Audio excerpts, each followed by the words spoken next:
आप इसे पाकिस्तान की खुशकिस्मती कहें या बदकिस्मती कहें, मगर पाकिस्तान के हर हुक्मरान ने कोई ना कोई मौलवी अपने पहलू में ज़रूर बिठाया जो उसे बज़रूरत वक्त फौरी तौर पर फतवा देकर उसकी सरकार को मजबूत करने में अपना किरदार अदा करता था। बानी पाकिस्तान अपने रहन सहन और मेल जोल में काफ़ी मॉडर्न थे, लेकिन अपनी सियासी ज़रूरियात को पेश नज़र रखते हुए उन्होंने मौलाना शब्बीर अहमद उस्मानी को अपने पहलू में जगह दी हुई थी और मौलाना निहायत तंदुई से जना के सियासी बयानात को मजहबी जामा पहनाया करते थे। वजीर आजम लियाकत अली खान के पुश्त पर तो यूपी और बहार से बेहतर मुआशी और सियासी मौक़ों की तलाश में पाकिस्तान आने वाले मौलवियों की पूरी फौज थी, जो पाकिस्तान को औरंगजेब के नजरियात के मुताबिक तश्कील देने की ख्वाहिश रखते थे।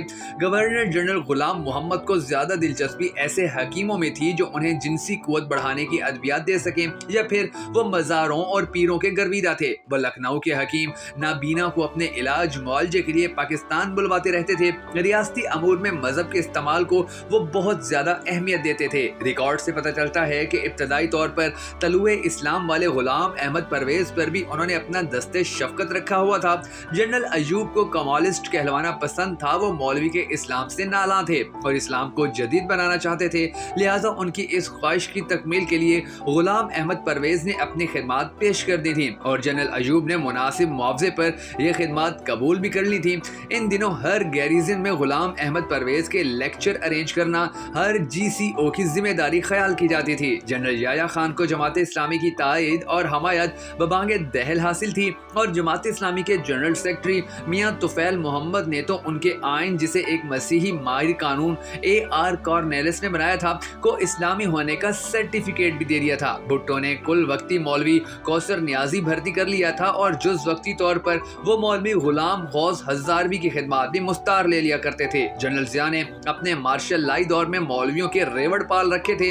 मौलवियों के माबैन जो फिरका वराना हम आहंगी हमें जनरल ज़िया की हमायत में मिलती है, वो माजी में कभी देखने में नहीं आई थी, लेकिन जनरल ज़िया को सबसे ज्यादा अजीज डॉक्टर इसरार अहमद थे, जो टीवी पर आकर खिलाफत के अहया की आड़ में जनरल ज़िया की मार्शल लाई हुकूमत को जवाब फराहम किया करते थे। जनरल ज़िया का मार्शल ला उनकी मौत के साथ खत्म हुआ तो हमारे टीवी पर मलिक गुलाम मुर्तजा नामी मौलवी छा गए। पता चला कि वो हुक्मरानों की गुड बुक्स में है और उनका तस्वुर इस्लाम इस्लामाबाद के बाबुओं के दिल को बहुत लुभाता है। जनरल परवेज मुशर्रफ की लिबरलिज्म को एक ऐसा मौलवी चाहिए था जो उनको नजरियाती हमायत और तामन फराहम करे। चनाचा कुर्रा-ए-फाल जावेद अहमद गामदी के नाम निकला, जो खुद को मौलवी या मौलाना कहलाने से एतराज करते थे, लेकिन उनकी पटारी में माल वही पुराना था जो उनके पेशरो बेचा करते थे। फर्क सिर्फ ये था कि उन्होंने अपने माले मसरूका पर चांदी के वर्क लगाकर उसे जदीद और लिबरलिज्म से हम आहंग करने की कोशिश की थी। जावेद गामदी ने हाथ बढ़ाकर ये जाम थाम लिया और फिर गामदी के लिबरल इस्लाम का डंका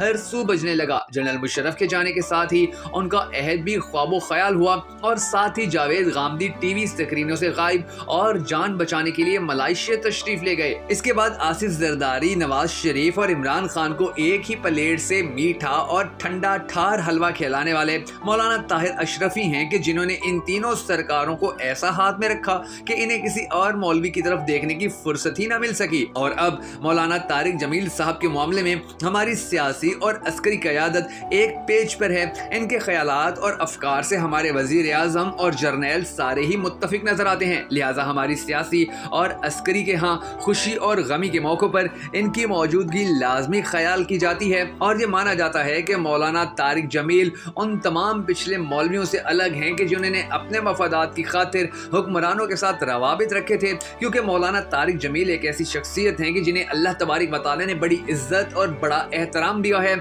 और इनकी इज्जत और एहतराम में कभी भी कमी नहीं आई, बल्कि मुसलसल बढ़ता ही चला गया है। हम सबको दुआ करनी है कि अल्लाह तबारिक व तआला मौलाना तारिक जमील साहब को लंबी जिंदगी अता फरमाए और इनकी इज्जत और एहतराम इसी तरह मजीद बढ़ते रहें। अगर आप भी मौलाना तारिक जमील साहब के लिए होने वाली इस दुआ में शामिल होना चाहें तो कमेंट सेक्शन के अंदर आमीन जरूर लिख दीजिएगा। और अगर आपको हमारी ये वीडियो पसंद आई हो तो नीचे मौजूद लाइक के आइकन को प्रेस करने के साथ साथ हमारा YouTube चैनल सब्सक्राइब जरूर कर दीजिएगा और बेल आइकन को भी दबाइएगा ताकि आपको हमारी तमाम तर वीडियोस बर वक्त मौसूल होती रहें।